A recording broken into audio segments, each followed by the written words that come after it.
মহাভারতের বনবাস পর্বের অন্যতম সেরা এবং শিক্ষণীয় অধ্যায় হল যক্ষ প্রশ্ন। এটি মূলত ধর্ম ও জ্ঞানের একটি জটিল পরীক্ষা ছিল, যেখানে যুধিষ্ঠির তার বুদ্ধিমত্তা দিয়ে 4 ভাইয়ের প্রাণ ফিরিয়ে এনেছিলেন। তৃষ্ণার্ত পাণ্ডবগণ বনবাসের 12 বছরে পাণ্ডবরা একটি হরিণের খোঁজে বনে অনেক দূর চলে যান এবং প্রচণ্ড তৃষ্ণার্ত হয়ে পড়েন।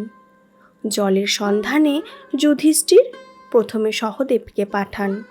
সহদেব বনে একটি সুন্দর জলাশয় দেখতে পান, কিন্তু তিনি জল পান করতে গেলেই এক অদৃশ্য কণ্ঠস্বর তাকে বাধা দিয়ে বলে, আগে আমার প্রশ্নের উত্তর দাও, তারপর জল পান করো, তা না হলে তোমার মৃত্যু হবে। সহদেব সেই সতর্কবার্তা উপেক্ষা করে জল পান করতেই অচেতন হয়ে মাটিতে লুটিয়ে পড়েন। একইভাবে নকুল, অর্জুন এবং ভীম একে একে জলের খোঁজে গিয়ে অদৃশ্য যক্ষের কথা অমান্য করেন এবং মৃত্যুর কোলে ঢলে পড়েন। সবশেষে যুধিষ্ঠির নিজেই সেই জলাশয়ের কাছে আসেন এবং তার 4 ভাইকে মৃত অবস্থায় পড়ে থাকতে দেখে শোকে ভেঙে পড়েন। তিনি বুঝতে পারেন এর পেছনে কোনো মায়াবী শক্তি রয়েছে। যখন তিনি নিজে জলপান করতে যান, তখন সেই যক্ষ প্রকট হয়ে বলেন, তোমার ভাইয়েরা আমার কথা শোনেনি, তাই তাদের এই দশা হয়েছে। এই জলাশয় আমার অধীন। যদি তুমি নিজের এবং ভাইদের প্রাণ চাও, তবে আমার প্রশ্নের আগে উত্তর দাও। যুধিষ্ঠির অত্যন্ত শান্তভাবে যক্ষের শর্ত মেনে নেন এবং প্রশ্ন ও উত্তরের এই ঐতিহাসিক পর্বটি শুরু হয়।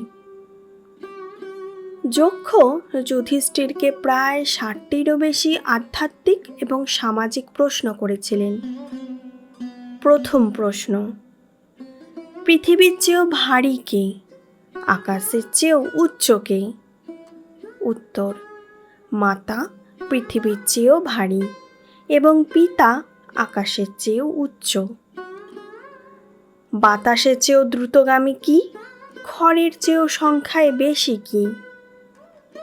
মানুষের মন বাতাসের চেয়েও দ্রুত চলে এবং মানুষের চিন্তা খড়ের চেয়েও সংখ্যায় বেশি।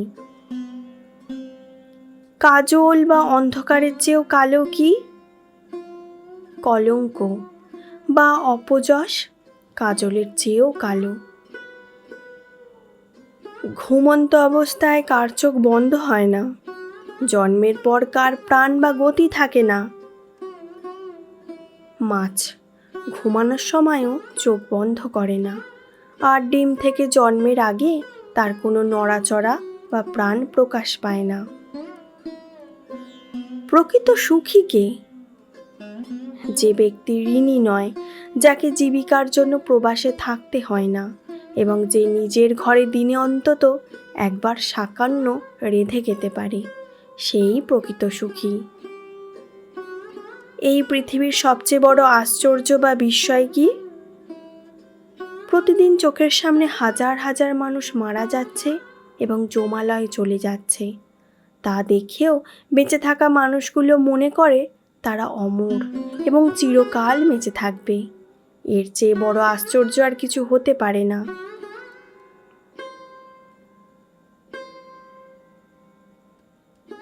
যুধিষ্ঠিরের সব উত্তরে সন্তুষ্ট হয়ে যক্ষ বলেন, আমি তোমার যে কোনো একজন ভাইয়ের প্রাণ ফিরিয়ে দিতে পারি। তুমি কাকে চাও? যুধিষ্ঠির এক মুহূর্ত না ভেবে তার সৎ ভাই নকুলের প্রাণ ভিক্ষা করেন। যক্ষ অবাক হয়ে জিজ্ঞাসা করেন, ভীম বা অর্জুনের মতো শক্তিশালী ভাইদের ছেড়ে তুমি কেন নকুলকে বেছে নিলে? যুধিষ্ঠির উত্তর দিলেন, আমার পিতা মহারাজা পাণ্ডুর 2 স্ত্রী ছিলেন, কুন্তী এবং মাদ্রী। কুন্তীর পুত্র হিসাবে আমি তো বেঁচে আছি, কিন্তু মাতৃমাতার কোনো সন্তান বেঁচে নেই। তাই ন্যায়ের খাতিরে আমি 2 মাতার প্রতি সমতা বজায় রাখতে আমি মাদ্রীর পুত্র নকুলের জীবন ফিরে যাচ্ছি। যুধিষ্ঠিরের এই পক্ষপাতহীন ধর্মবোধ ও পরম ধার্মিকতায় অত্যন্ত সন্তুষ্ট হয়ে যক্ষ তার আসল রূপ ধারণ করেন।